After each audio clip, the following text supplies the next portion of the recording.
So I wanted to start off by showing you guys kind of what the car looks like currently. So all that we've really kind of accomplished at this point, goddamn trucks, these period correct Recaros are in. Obviously everything's gutted. There's the intercooler piping sitting there. Scott and I finally got the control arms off. They've been shipped out to driftknuckles.com. I ended up having to cut one of them, so that part sucked. Under the hood, oh my god, it's got heavier. So we don't have the intercooler piping hooked up, obviously, because it's sitting in the passenger seat. The new rad support's in. So I think what Scott and I are going to try and do is get the radiator in, get the shroud in. I might try and get the oil cooler in. If I can get that done tonight, I'll be pretty happy. But I guess we'll see. Okay, so here is our Mishimoto rad, which make sure to check out our unboxing video. This kind of gets in a bit more description about all the cool features, but we didn't get their rad fan shroud or their fans, not because we didn't want to. Goddamn dog. Not because we didn't want to, but because we wanted to show you how you can save some money by utilizing another vehicle's setup. So I believe this one is from a 2008 Ford Edge that Scott got a hold of, so we're going to see how well it fits. Okay, so as it sits right now, I mean, this is completely unmodded, obviously. Just going to see if I can line this up a bit better. So all I'm trying to do is figure out if there's any common points, like points where I don't have to drill in or line things up, but as of right now it doesn't look like it. Couldn't have been that lucky. But as a ooh, hang on. So that lines up. I bet you can get that to line up. That lines up through there, so that's good. That means we can have some fastener support. We'll need to cut out this feed. And obviously we'll have to cut out this feed. And we'll have to cut out the drain plug down here, but other than that, it fits pretty damn well. So a little bit of work. I'll just mark it off, cut it with a saw of some kind, and see where we're at after that. Okay, so a little bit of minor cutting. I might need to trim a bit more in there. I shouldn't have taken this off, but can't put it back. Over here. Okay, that might be an issue. I'm gonna come back to that one. This one was easy, that one's done, and I'm gonna figure out if I need to do this. But it looks like I can still get just barely. It almost looks like it's supposed to be there. What I did find out though, that's awesome, is those little hooks will actually latch on. So we're gonna have a bit more support in there than I originally thought, but might go dry test this in the rad support and see where we're at.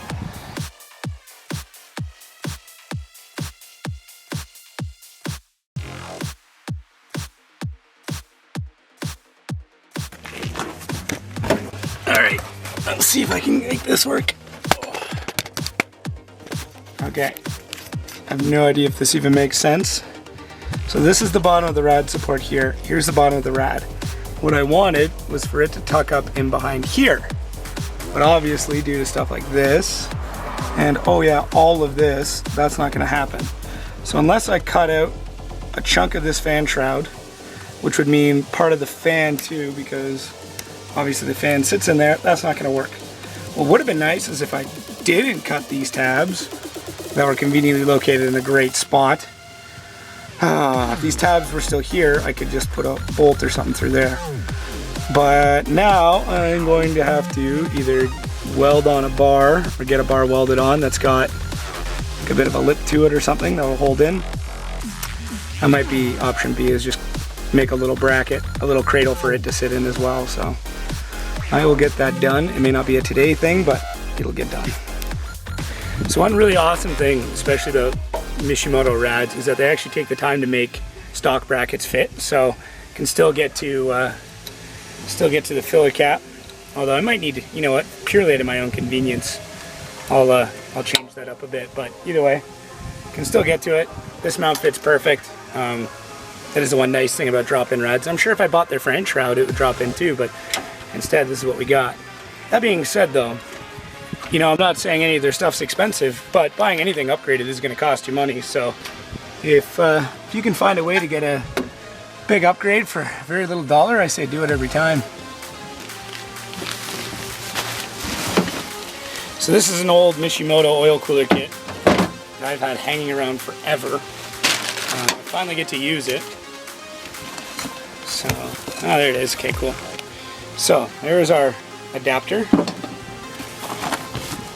There is our oil filter. That's where it went. And it's already got a little extender dealie. So if you don't know how these work, I shall explain, because they're pretty cool. So normally you're bolting up to your oil filter. Let's say it's right there. What this does is this goes, leave this side down, over to your spout, spigot, threaded thingy. And then this threads onto that. And the oil filter threads onto that. And what it does is it interrupts the flow through the oil filter. Well, it doesn't interrupt it, it diverts it temporarily. So through tubing and into that. And one of these, and then back in. And then goes through. I believe it filters it first. I would hope so. I don't really know in all honesty, but I believe that the oil feed goes, yeah, it would actually, now that I think about it. So the oil pressure is going to go out straight through the bottom, around the oil filter, and then out these little drain plugs, and then and out. So is that these Ziplan? Yeah, because that one goes, funnels it in, just like a little swirly, out, and then that one goes through and back in. So I got to clean these up a bit because they're pretty dirty, but all in all, it's super easy to install. I'll show you here in a minute, but literally just put that over top, bolt it in, and try and get the holes to align if you can. I'll probably connect the lines for, I'm gonna see how it orients, and if it orientates well, then like that I can move the lines, I'll put them on first. If not, what I might do is put this on just finger tight, hook the lines up, tighten them down, then figure out where I want it to go and go from there. So I still don't know where this is actually gonna live, but I need to know how long those are before I figure out where that goes. Probably where the headlight is, if I had to guess. Okay, so after a bunch of cursing and swearing, I'm trying to figure out line routing. I've got about this much length left. I've got a little bit more to play with, but really not a whole hell of a lot, maybe to here. But what I noticed, and it was a joke that we were talking about before, would be something like this. Like, it's almost scary how well that fits. I'm gonna take the headlight out, which is just some bolts in the back here. I'm gonna take it out. I'm gonna take it out and just see how well it fits. And if everything kind of goes well, I think it'd be super cool to have it sitting right there. Okay, the more I look at this, the more I think this has to happen. It fits too well. Like, it fits way too well. So with the power of the internet, I asked a few people and all agree that needs to happen. And to Garrett actually, when I sent it to him, he said you should make the other one an intake. And I went, that might be difficult. Then forgot that, oh wait, pod filter's right there. And the way that these sit, this black piece is what bolts in, already has a port. There's a very good chance that I could throw that in there and build, well, keep the other one and build like a fiberglass headlight port. So I might just take this one off just to see. I don't really want to start cutting quite yet until I know exactly what I'm doing, but there's a very good chance this is happening.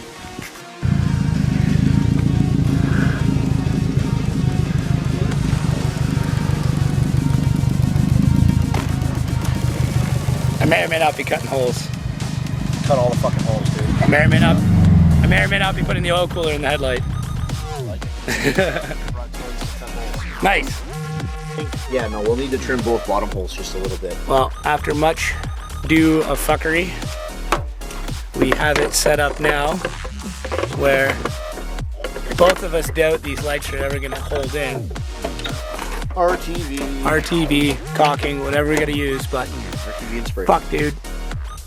I think if we can bring that ahead another inch, we're super golden. We're really close to that. Yeah, a little bit more trimming in here and we're good. Anyways, we gotta pack it up. My wife wants to do things, because believe it or not, we do have lives outside of cars. Scott doesn't. He's got a bunch of kids and stuff, so do I, but anyways, we'll probably see you tomorrow. and get back into this.